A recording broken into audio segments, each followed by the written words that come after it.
Yes, but I think I accidentally deleted all that reading for this video. I'll have to read it again. I'll do it. The chronic pain patient's physical responsibilities for increased functioning. So one of the pain patient's most important roles in his or her relationships with family in their own recovery is to focus on restoring function and reducing self-limiting behaviors or pain behaviors. So this, over here we were talking about communicating with the family. And so this is the part that the chronic pain patient has to do for being responsible.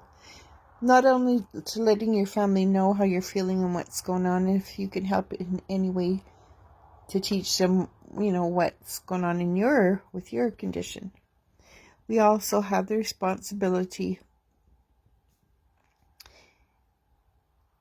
of our own recovery. So often a person in pain thinks they can't do something because it will ultimately cause more pain, but this is natural. However, there's a difference between hurting at the same level, regardless of whether one is active or not active, and doing something that will cause physical damage.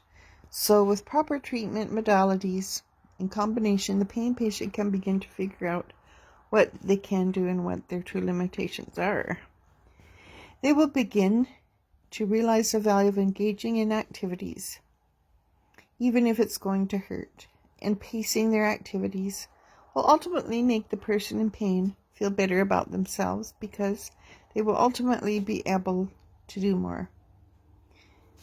If the chronic pain body is pushed to do too much at one time, then more pain and exhaustion may be the result. So exercise and physical therapy are crucial aspects for strengthening the chronic pain body and for producing natural endorphins. The more there is pain, the more likely the person is to be inactive, which leads to more pain and muscle weakness and atrophy. And this cycle must be broken and will be very challenging for a while, but will become easier as the body gets used to being active again, despite having pain. But again, pacing your activities is a must. And you remember, we're all at different levels. So just because one person can do more, it doesn't mean the others should be able to. So when I say exercise, I don't mean to try to run a marathon or do an exercise bike every day or go to the gym. No, I'm referring to keep your light walking, maybe around your house a couple of times a day, and your housework, because that'll be safe for you. Housework and whatever can be done just to move your muscles. Other responsibilities that the pain patient must consider. The pain patient needs to focus on eating whole foods to obtain the vitamins needed to regenerate new cell growth. Another important issue is getting 15 minutes of sunshine a day or 2 hours of sunshine a week, which will provide adequate amounts of vitamin D. It is a proven fact that those with chronic pain tend to have low levels of vitamin D, so if sunshine is not an option, vitamin D supplementation is important for the chronic pain patient experience. And experiencers need to get plenty of restful sleep. A body in pain uses up vital energy, and that needs to be replenished through good sleep habits. I know that's hard to do when you're in pain. But if resources such as chiropractic care, massages, therapy, acupuncture are available, I would say ice and hot baths. These are extra modalities that can be tried to get relief. Finding a passion, whether it be through a hobby, writing, sports, work if possible, or volunteering, is necessary for mental well-being. It gives the chronic pain patient a sense of fulfillment, purpose, and is a source of joy and inspiration. Oh, definitely, I can testify to that. And engaging in relaxation skills, prayer, or mindful meditation will also offer amazing results for the body and mind. Remember, stress goes to the weakest identifiable part of the body, and in the chronic pain body, it's going to be our sites of pain condition. And last but not least, the chronic pain body should be rid of opiate painkillers, if at all possible. I know this is a debatable subject among those of us in pain, and there are many times when I had to use it. but I didn't have the addiction gene. So, and it made me very sick if I took more than a little bit. So I had no problem with opiates, and I don't take them. I don't need them. When I don't need them, I don't take them. But gabapentin has worked for me. I just recently been prescribed that in the last few years. But the fact is, in the long run, chronic opiate use can actually cause hyperalgesia, hyper painful, or more pain by lowering the body's threshold for the pain sensations and depleting the body's natural endorphins. So tolerance also becomes an issue, leading to higher and higher amounts of narcotics, which then leads to more hyperalgesia. Stopping opiates will be the most challenging part of healing, because it may take several weeks to several months for the body to return to its baseline level of pain. And the person's pain level will be heightened to a great degree during this time of transition, but this is a time when the pain patient will need extra support, and this is talking about addiction. Explaining to the family what will happen during this time frame is important so that they understand why things are temporarily worsening. But after this period of hypersensitivity, other non-narcotic pain medications will work even better. So it's worth it. And the person in pain should also try to limit telling their loved ones how much pain they are in. Did you get that? The person in pain should also try to limit telling their loved ones how much pain they are in, but they should try to talk about other things that aren't going to bring up negative feelings and that won't drive family away for them. This is a very difficult pain behavior to break, but with practice it can be minimized greatly.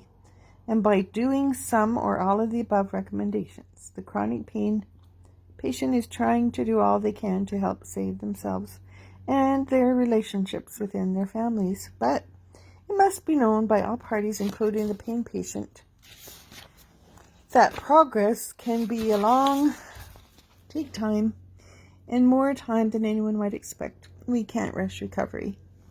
Remain positive, so it's important that the person in pain surround themselves with positive people, places, and things. Extremely difficult to think positive at times when one is in chronic pain. The pain itself makes things look negative. That's for sure. Our thinking, don't make any decisions when you're in pain, because it makes you think very negatively. Wait till you're feeling somewhat better to make any of your choices.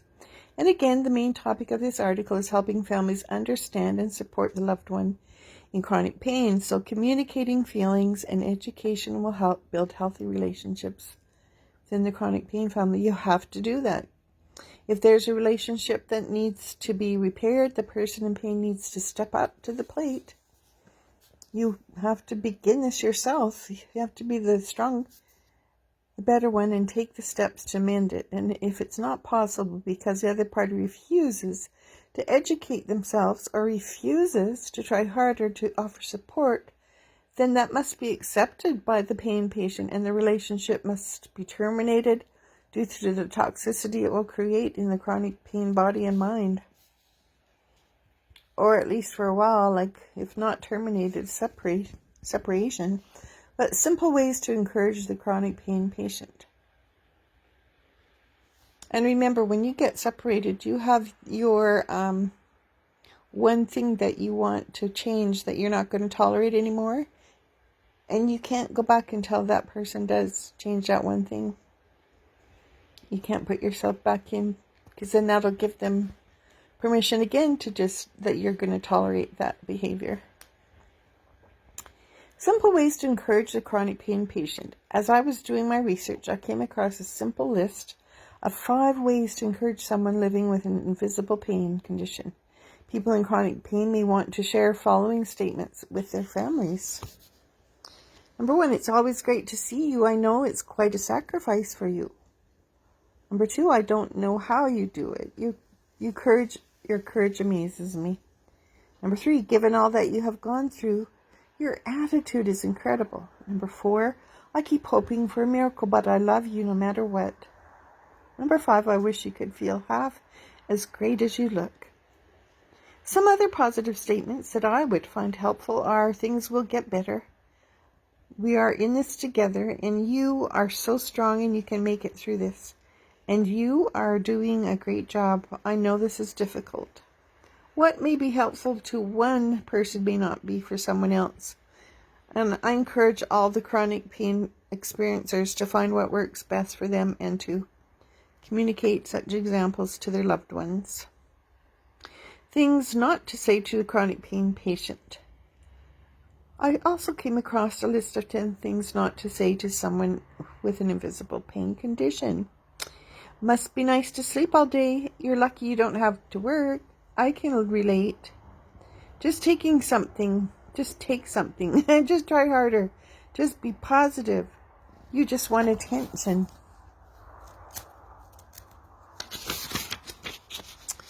And it's all in your head.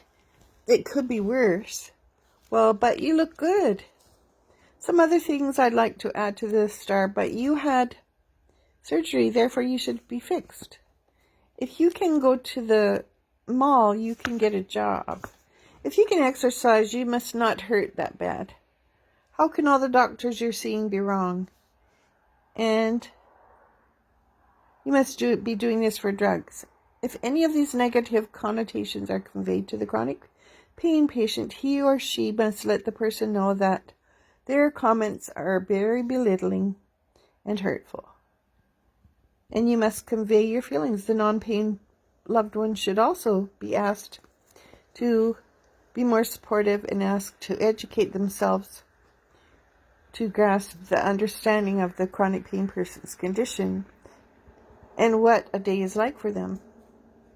If they continue to be condescending and unsupportive, the relationship should be ended. For those who refuse to give an effort, I found the following quote to be helpful. My disabling chronic pain is more real than your imagined medical expertise. Helpful pain websites. There are several websites where chronic pain patients and family members can go for information. So here's some of the sites.